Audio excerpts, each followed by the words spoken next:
We are finally here. Episode 25 of the Unexplained story series. Tons of subscribers have shared their allegedly true experiences over the past 25 episodes, and today we are covering fresh new stories sent in from the past month by subscribers just like you. If you have a story you would like to share in a future video, be sure to submit it at swampdweller.net or the email you can find in the description down below. Now, let's get right into these allegedly true, creepy stories that just can't seem to be explained.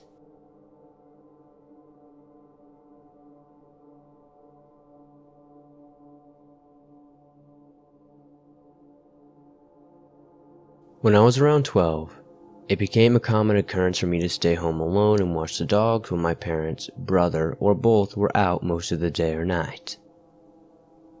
I never really cared about being home alone since it gave me access to any food I wanted in the house, and the dogs weren't difficult to deal with either. However, one day that all changed. I had been left home alone once again while my parents left to pick up my brother from a sleepover before going to brunch with a group of friends. Like normal, I lurked upstairs in my room with my door wide open, so my dogs would be in my sight. All of a sudden, there was the creaking of the floorboards downstairs that normally only occurred when someone was wandering around the front room. Thinking it was my parents, I walked downstairs, calling out for them. There was no response at first, but I eventually heard whispering coming from my front room between a man and a woman whose voices I didn't recognize. They were bickering back and forth, and I distinctly remember these few sentences. "Who is she? And why is she here?" From the man. "Her name is Blythe and she lives here with her family," the woman responded, making me more confused. Everything else is a little blurry, but the rest of the short conversation was over me, with the man asking other questions about what I was doing there, and just about me in general.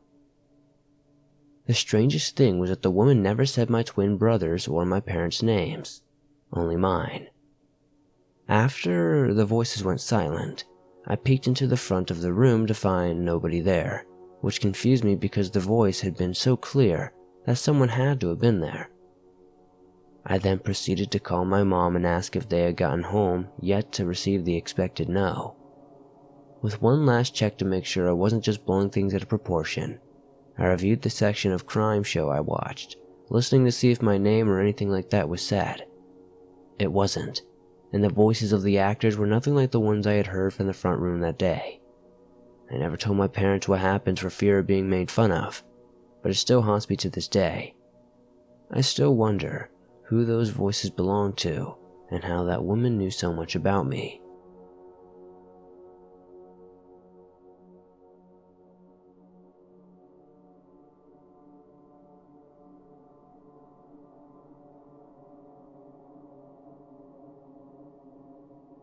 I am a 15-year-old guy living in southeast Kansas.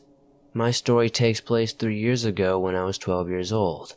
I was in the Boy Scouts and we decided to go to a summer camp, which is a week-long camping trip with about 250 other people, where you do fun outdoor activities.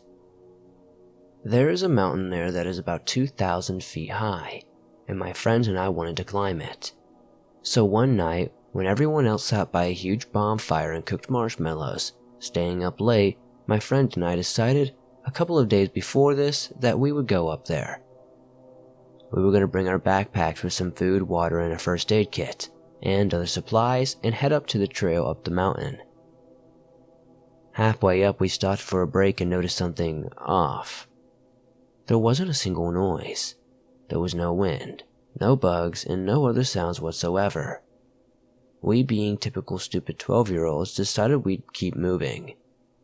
After about 15 minutes, we heard the trees next to us shaking violently, and this thing jumped out in front of the trail, which looks like what you would imagine a zombie deer would look like. It was probably at least 10 feet tall, 5 feet wide, and looked as though it was inbred with a human. We started running, and it started to chase us, but we didn't hear it making any noise. We dropped our picks, and we raced as fast as we could. We got down the mountain in 20 minutes by sprinting, and we saw the lake with canoes, so we hopped in one and just waited. After the longest 10 minutes of my life, the thing appeared and jumped into the lake.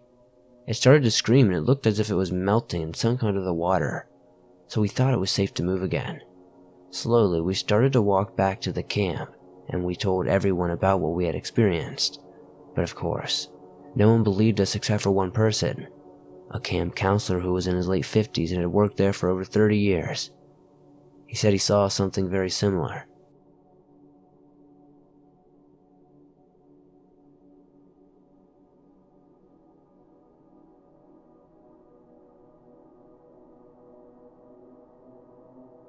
You can call me Leapfrog. That was my trail name, and this is the scary stuff I experienced on the Pacific Crest Trail in the summer of 2016. I'm from Texas, just graduated college with one of my best friends and his cousin. We'll go by their trail names as well, Paperboy and Chapo. And we were dead set on hiking the Pacific Crest Trail. My friend had experience doing week-long treks and was an Eagle Scout, whereas Chapo and I were pretty novice hikers. Because of this, I decided to skip the desert and join them on the trail in the high Sierras once they got there. Once I arrived in Lone Pine, California, it only took a week into hiking for Chapo to run out of money and unfortunately have to depart from the trail. It sucked, not just because we lost an awesome friend that made our hiking group a lot more fun, but it also meant I was losing my hiking partner. You see, on the trail you have a main group of hikers you head out on the trail with when leaving the town you've been resting at. You stay there for as long as you can, but as days go on you gradually move at your own pace of hiking, and soon separate.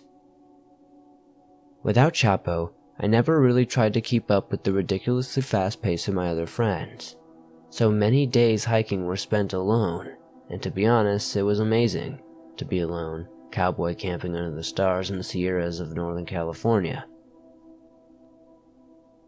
The wilderness was beautiful, and it was pure ecstasy to me. You can feel one with nature on top of the world, and it can also, however, leave you vulnerable.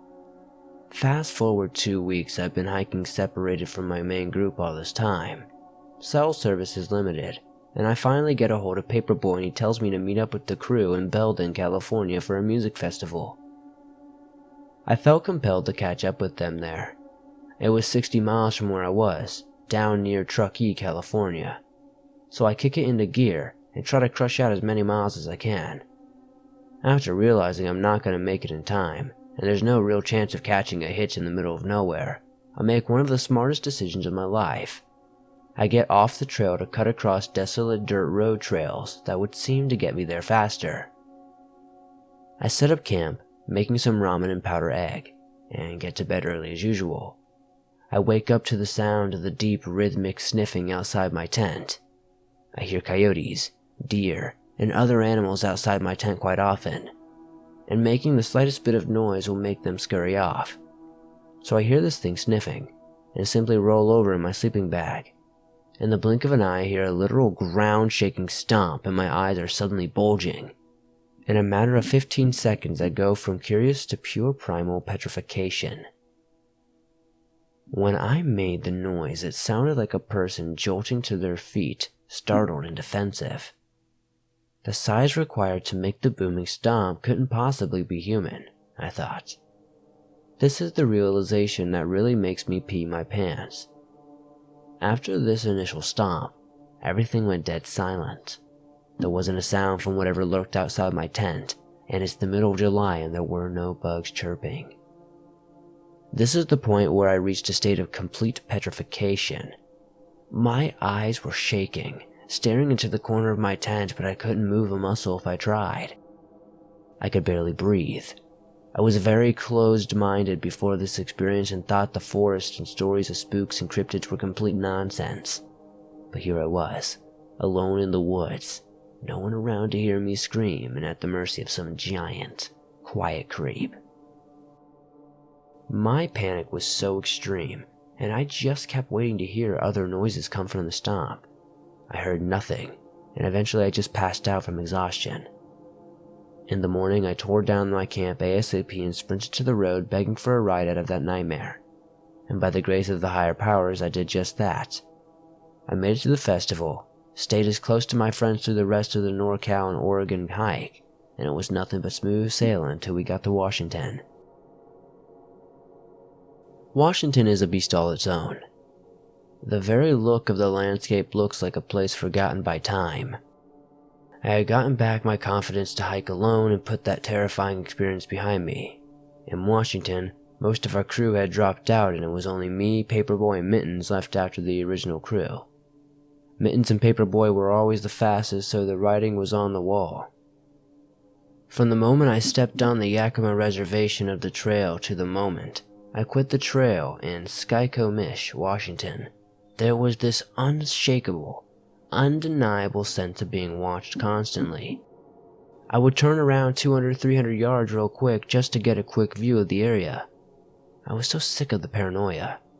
It really wasn't worth it to me anymore, so I got off at Skykomish, Washington, leaving Paperboy and Mittens among so many others to finish the epic journey from Mexico to Canada.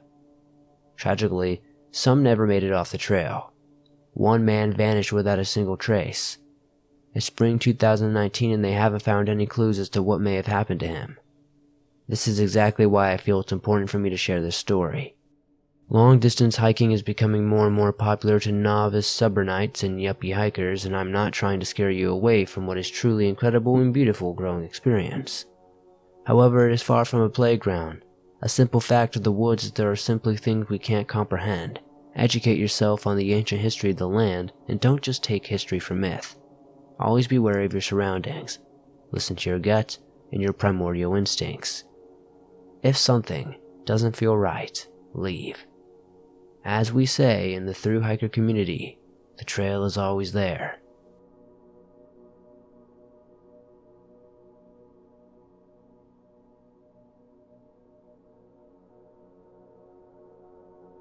My ex-boyfriend used to go to thrift shops to look for things he could use in his art. He had started using old dolls and stuffed animals in his art. He'd show me the new things he found and how he planned on using them. He picked me up from work one day and showed me the new stuff he had, and one of the new dolls was this handmade clown doll that had a painted face and a tag on its hand with the name Toodles written on it. He wasn't planning on using it but was going to give it to a friend of ours who also liked to use dolls in horror art. Looking at the clown, it just gave me creeps. I immediately hated it. Its painted clown face was disturbing and I told him as much. Of course he just laughed and said he was planning on giving it to Jay, our friend, that weekend anyway, so it wasn't sticking around for very long. After that I completely forgot about Toodles. It wasn't long before I started noticing that weird things would happen around the house. It started when I would go to bed. I'd go to bed first and I would be laying in bed and I would feel the bed vibrating. At first, I told myself that I was just feeling my blood pumping through my body. Then I would start feeling something at the foot of my bed, but we had a cat, so I just thought it was him messing around. I had been telling my boyfriend what was going on and he just told me I was imagining things, and that I was beginning to feel that way too. Then, one night, I felt and heard the slapping at the foot of the bed. It sounded like someone was slapping their hand at my feet, and I got straight up and out of bed and found that there was nothing there. No cat, nothing. I went out to the living room. I was about to ask if he had seen the cat, but then he was curled up in my boyfriend's lap sleeping. I asked how long the cat had been there, and I was told that he had been sleeping for about an hour. So I had felt that it couldn't have been the cat. Again, I told my boyfriend about what had happened, and that I wasn't going back to bed because I was too freaked out. Once again he didn't believe me until the same thing happened to him about a week later. The slapping at the foot of the bed. I was up later than him, and he rushed out to the living room and asked if I had seen the cat. I pulled the blanket off my lap to show him that he was curled up in my lap under the blanket, and had been like that for a while. My boyfriend then said he believed me now because he had felt something at the end of the bed, just like I had.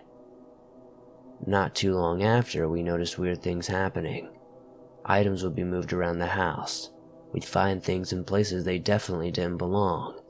For example, it was around Christmas and we had our tree up. I went into the freezer to grab something, and heard something rattling around in the door. When I looked, It was one of our ornaments from the tree. Definitely wasn't the first thing we found completely out of place. The cat started acting strange too. He looked off into space more than usual, and it's like he was following someone or something when he was moving around.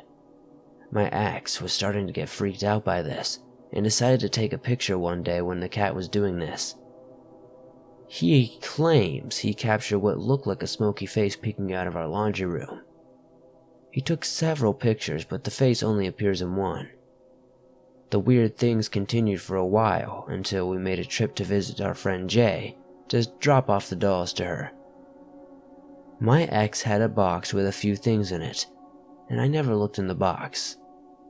When we got to her, he opened one of the boxes to show her something he got her as inspiration. It was Toodles. That creepy clown doll had been in the house the whole time. I instantly asked him about that because he said he was giving it to her the weekend he got it. He had intended to, but forgotten all about it apparently. That doll had been at our house for probably 3 months. The entire time it was there, weird things were happening. The moment it was out of that house, it all stopped. No more things were going missing. No more things ended up where they shouldn't be. The bed stopped vibrating, and neither my boyfriend and I felt the slapping on the bed anymore. Everything went back to normal. Unfortunately, I never actually really got to see the pictures because we broke up shortly after. Maybe I can try to contact him or something, but they would creep me out.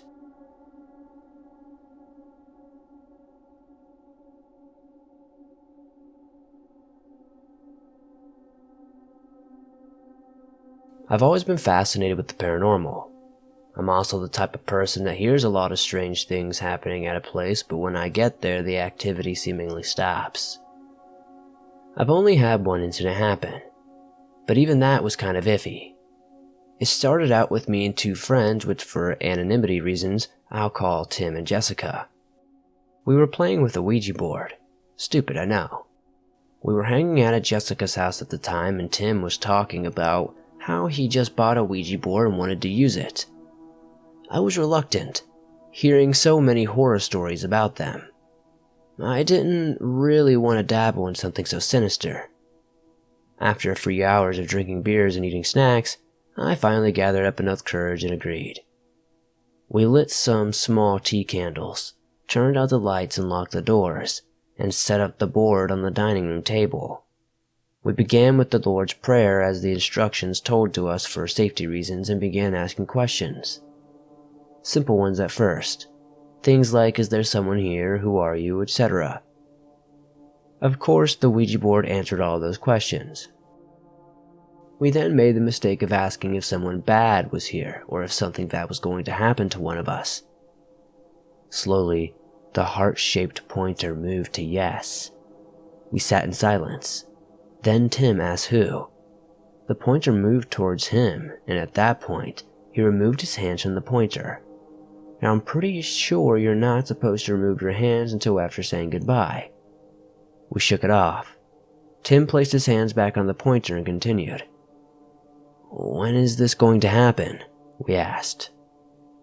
It points to 6. What is going to happen? At this point, the pointer doesn't move. Then suddenly the smoke alarm close to the front door began beeping. This sent us all into shock. We said goodbye to the board, then run to turn the lights on and pushed off the button and see what caused the smoke alarm to go off. Tim tells us he has to go home as he is tired and he needs to work in the morning. Jessica doesn't want to stay alone at her house, to which I agree to stay the night. Tim leaves and Jessica and I sleep on the 2 couches in the living room, which are across on each side. The entire night, I kept with my back turned to the rest of the room and swore that I felt something watching me. That was the only time I have possibly had an encounter with the paranormal. I say possibly because the smoke from the tiny candles could have been the culprit for setting off the smoke alarm in the house. I deem it iffy though because they are tiny and only emit small amounts of smoke, and the alarm was set off in the other side of the house.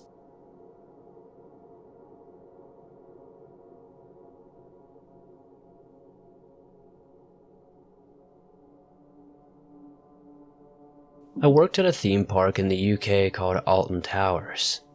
on the twilight shift in a shop on the top street called Towers Trading. Once everyone had left the park, we would go on a break and come back to tidy and put the pallets away. One night we got back and there were no pallets, so we waited in the top office. After about 30 minutes we heard the shutters go at the bottom of the shop. No stock pallets, so we closed the shutters and waited. This happened 3 times. Initially we thought the stores were messing about, so we went around to their unit. Everyone had gone home hours before. No stock delivery on the manifest. We went back to the shop. The bottom shutters were wide open yet again, so we call out maintenance thinking it's their fault. Nothing. No fuses and electricity is fine. Never found out the reason for the incident. As a bit of background, Alton Towers is built on the grounds of an old great house. Loads of ghost hunts take place there, so perhaps maybe it was a ghost. What do you guys think?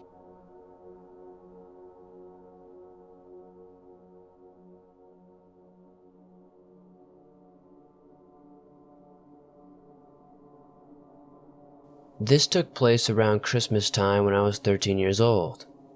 Doing the math, it was around 2008. My aunt always had a way of going all out for Christmas with countless decorations, lights, and little Christmas trees. Her crowning achievement, though, was her 8-foot tree in the sunroom outside. Each year she decorated with over 300 ornaments, and what seemed like miles of lights. The 8-foot tree was just a sight to be seen. The best part of it was that it rotated in a tree stand. Her house was really something around that time of year. It's important that I tell you this because I need you to understand how important this was to her. My brother and I, mostly me, had always told her we would help her decorate that year. Neither of us had any idea that we were getting ourselves into a full-time job, basically. Over the next 3 days, I was wrapping things in garland, untangling lights, and getting things from the attic. This all took place between 8 or 9 in the morning to about 8 that night. So yeah, a full work day. Once the day was over, I'd head home, which was within shouting distance, eat a dinner, and attempt to go to bed. I say attempt because, for whatever reason, my body wasn't having it. I continually drifted in and out of sleep, never really reaching that deep slumber you need to rest. I would end up staying up until 5 or 6 in the morning before finally falling out, from pure exhaustion, I'm sure. This left me with about 2 or 3 hours of sleep before heading back over there and helping my aunt all day. Over those 3 days, I maybe got 8 hours of sleep. On the night of the 3rd day, though, my body had had enough. We were finished decorating, so I headed home, skipped dinner, and went straight to bed. I didn't turn on the TV, listen to music, nothing.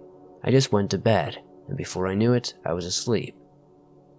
I woke up some 12 hours later the next day. Now, when I say that, I don't mean I got up. I stretched and was ready to greet the morning. I mean, my body woke up. I was still in bed, not quite ready to face the day. I continued laying there. Soon after, I felt something crawling over my legs at the foot of my bed. I didn't think anything of it because our cat Gizmo loved sleeping on my dirty clothes, and my closet was right a foot ahead of my bed. If I weren't half asleep, my body would have recognized that this wasn't our cat Gizmo. Cats don't weigh that much. Looking back, I can only equate the feeling to someone stepping over you while you're in a sleeping bag, camping. Like, I felt the blankets compress around my leg near where the steps were. I hope that makes sense. Anyway, soon after this, I felt something grabbing on my right ankle. Keep in mind, I was laying on my stomach. It wasn't a hard grab. It was actually pretty gentle, but soon it began pulling me back. Somehow, my sleeping brain didn't register just how insane this whole situation was, so I just shook my foot, and the feeling dissipated. Only seconds later, though, it started on my other ankle. Again, a soft grab and then a tug. My foot started lifting from the bed before again, I just shook it away. Finally, I felt both of my ankles getting grabbed and the pulling again. It was a bit harder this time, but for some reason I allowed it to go on much longer. Writing this out still gives me goosebumps to this day. My entire body began slowly moving down the bed. I know it sounds insane, but I could just feel my shirt rolling up underneath me as I was pulled closer to the closet. Finally, something in my rational mind clicked and I jolted awake and scurried to the back wall, where the head of my bed was, with my knees pulled to my chest. I can still remember what I saw to this day. It was an all-white face with deep black eyes that resembled an abyss. Its mouth hung open, and it too was black as tar. It looked angry. I find it so strange that something that had no pupils could express such emotion, but I remember it looked straight at me, letting out an otherworldly scream. It was deep and rumbly, while it began with this breathy and high-pitched scream at the same time. It's incredibly hard to describe. I'm not afraid to admit that I screamed. Not only did I screamed for my mom. I had no idea what she would do, but at that moment it was all I could muster. The face vanished soon after that, and I left the room. When I eventually returned, I remember looking around the doorway and into the closet, making sure it wasn't there. Luckily, it never was. As I've grown up, I learned about sleep paralysis and thought for a while this could have been what I experienced, I'm not so sure. I was able to shake it off, but I don't know, I still think about it all the time. I have had a handful of sleep paralysis episodes later in life that were nothing like this. I'm not sure what was on the land before my uncle bought it, but I feel like there may have been something residing there. Maybe not necessarily evil, but very angry.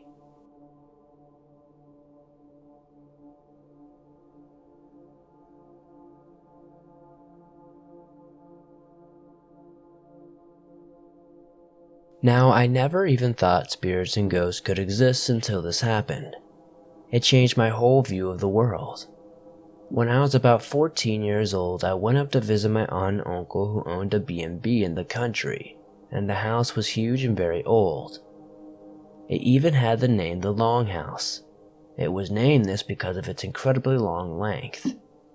When I went up to stay, I was given a room in the guest area of the house, as my nan had taken the spare room in my aunt's part. Now, I won't ever forget this trip, as on my first night there it was very windy and rainy. This was typical English weather. It must have been about 1 a.m., and I was laying in bed on my iPad when the wind suddenly changed. It went from the typical noise of wind into more of a tune, like someone very big was whistling. Me being 14 and not believing in ghosts, I chalked it up to being tired. The week went on and there were more movements in my room, as well as the hall as well. I just expected this to be normal in a B&B, as I thought people would be walking at all times of the day and night. As such, I thought nothing of it. It wasn't until the fourth night that something got me a little spooked. Some info first. All of the guest rooms have bathrooms in them except for mine, as it's at the end of the hall and the bathroom is right next to it. I was up late again, on my iPad playing Clash of Clans when I needed to go to the bathroom, but on my way back out, I saw one of my aunt's guests at the end of the hall just standing there. This gave me a fright and I said, "Oh Christ, you scared me." I received no reply, but the woman just slowly turns her head and stares at me with this vacant look before going back into her room. A little creeped out by this, I had trouble falling back to sleep. Ultimately, I drifted off.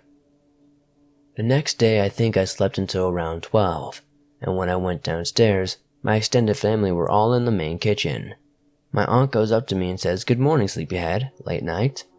I replied, "Yeah, by the way, your ghost is really creepy," whilst laughing. This is when there were weird looks being shared between my aunt and my uncle, and about 10 seconds of silence until my uncle replied, "Our last guest checked out 2 days ago. What are you on about?" At this point, my heart sank and I felt extremely cold now. I didn't say anything else to my family, as they were very old school and would tell me to stop making up nonsense if I was talking about ghosts. I still think about it to this day. Who was that woman, and what happened to her? I did tell some friends, and they said I must have been dreaming, and who knows, maybe I was, but I remember it like it was yesterday, and it felt so very real. One final thing to note. Ever since I've believed in spirits, and I am fascinated by stories of other people's experiences with them.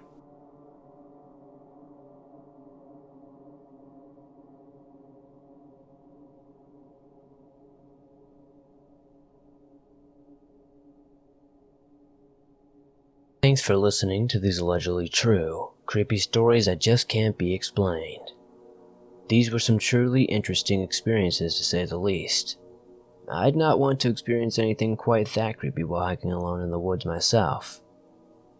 If you have a story you would like to share on a future video, be sure to go to swampdweller.net and submit it, or you can use the email you can find in the description down below. If you enjoyed these stories, be sure to hit that like button as it helps me out a ton.